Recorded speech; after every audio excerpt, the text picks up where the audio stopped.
지금 살고 있는 동네는 20년 뒤에도 사람이 가득할까요?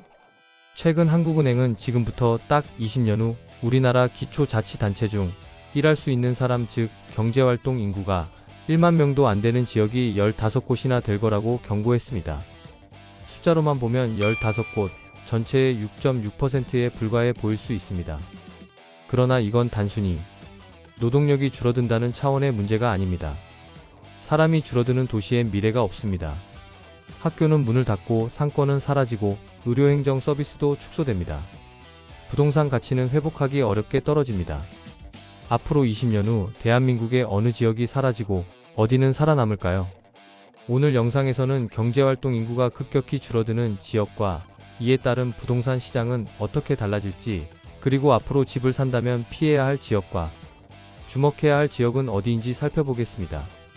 오늘 주제가 마음에 드신다면 구독과 좋아요 한 번씩 눌러주시면 큰 힘이 됩니다.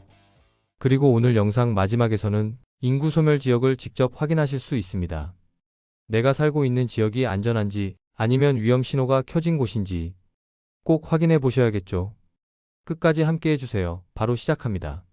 많은 분들이 이런 생각을 하실 수도 있습니다. 우리나라 전체에서 15곳이면 6.6%밖에 안 되는데 뭐가 그렇게 심각한 거야? 라고 말입니다. 그런데 경제활동 인구가 1만 명 밑으로 떨어진다는 것은 단순히 사람이 좀 줄어든다는 차원을 벗어납니다. 경제활동 인구 1만 명은 중요한 기준선입니다. 경제활동 인구란 일할 의사와 능력을 갖춘 사람을 말합니다. 만 15세 이상 취업자와 구직자를 모두 포함해서 그 지역에서 일할 수 있는 사람이 얼마나 있는지를 보여주는 숫자입니다. 경제학적으로 1만 명은 지역 경제 자생력의 최소 임계점으로 여겨집니다. 이 수가 1만 명 밑으로 내려가면 지역 경제가 자생력을 잃기 시작합니다.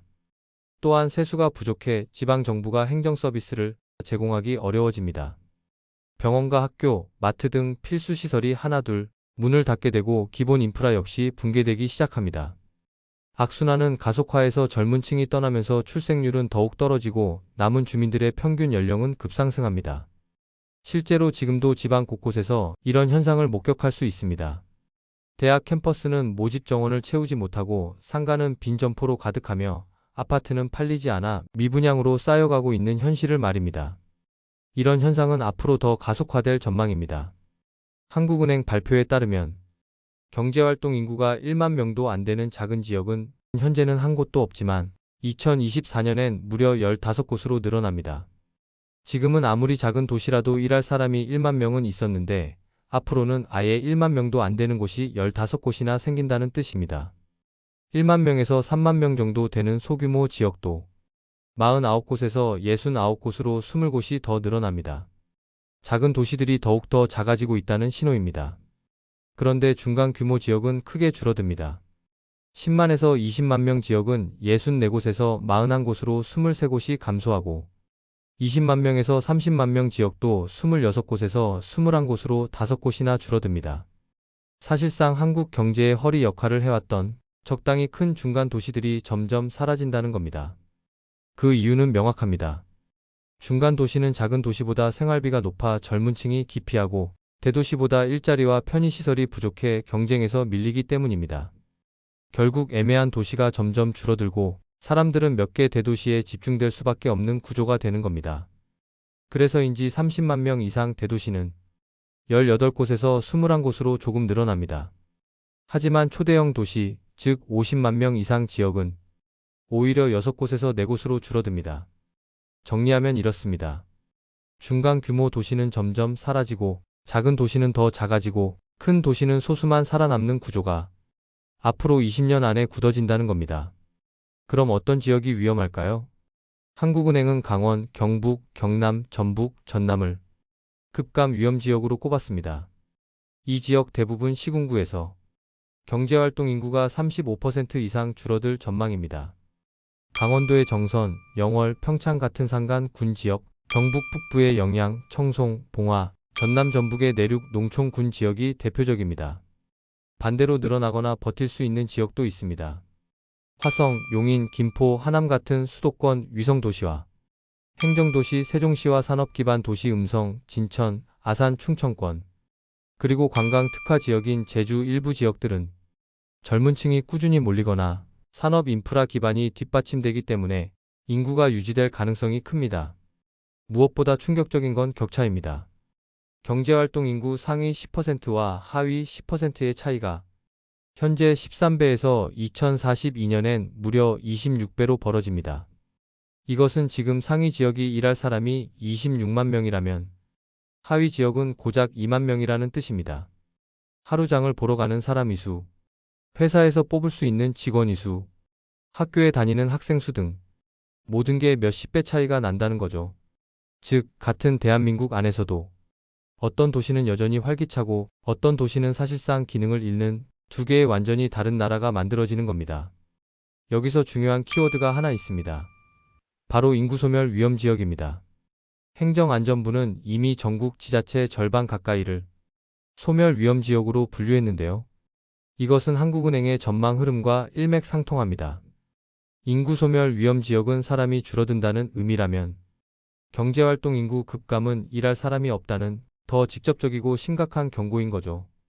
이런 지역에선 학교가 닫히고 상권이 무너지고 병원조차 유지하기 힘듭니다. 부동산 시장도 무너질 수밖에 없습니다.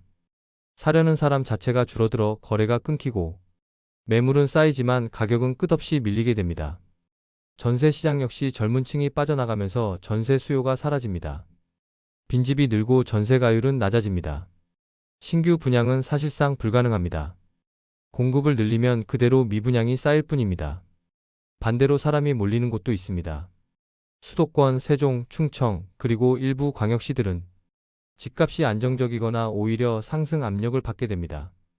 정부 역시 이런 거점 도시에 교육, 문화, 교통 인프라를 집중 투자할 가능성이 크죠. 특히 교육 문화 시설과 일자리가 있는 중소도시라면 지방이라도 오히려 새로운 기회가 될 수 있습니다. 결국 지방 부동산이라고 다 위험한 건 아니고 거점 도시는 기회, 소멸 지역은 위험으로 구분됩니다. 그럼 어디를 피하고 어디를 주목해야 할까요? 피해야 할 곳은 이미 소멸 위험 지수가 높은 군 지역, 그리고 경제활동 인구가 35% 이상 줄어들 것으로 예상되는 지역들입니다. 반대로 주목해야 할 곳은 수도권 위성도시와 세종시, 충청권의 산업도시, 그리고 부산, 대구, 광주, 대전 같은 광역시와 전주, 청주, 창원 같은 지역 거점 도시들입니다. 이런 곳들은 앞으로도 인구와 수요가 유지되거나 오히려 늘어날 가능성이 있는 지역이죠. 오늘은 20년 후 경제활동 인구 1만 명 미만 지역과 이로 인한 부동산 시장의 여파에 대해 살펴봤습니다. 2042년은 생각보다 가까운 미래입니다. 지금 초등학생인 아이가 사회에 나갈 때의 이야기입니다. 사람이 빠져나가는 지역은 부동산 가치뿐 아니라 삶 자체가 무너질 수 있습니다. 반대로 사람을 붙잡는 도시는 여전히 활기를 잃지 않을 겁니다. 인구 변화는 개인이 막을 수 없는 거대한 흐름입니다. 하지만 이 흐름을 이해하고 현명하게 대응한다면 위기를 기회로 바꿀 수도 있습니다. 지금 살고 계신 지역은 20년 뒤 어떤 모습일까요? 댓글로 시청자분의 의견을 나눠주시면 더욱 의미 있는 논의가 될 것 같습니다. 이 영상이 도움이 되셨다면 구독과 좋아요, 알림 설정 부탁드립니다. 이어서 인구 소멸 지역을 알려드립니다. 확인해 보시기 바랍니다.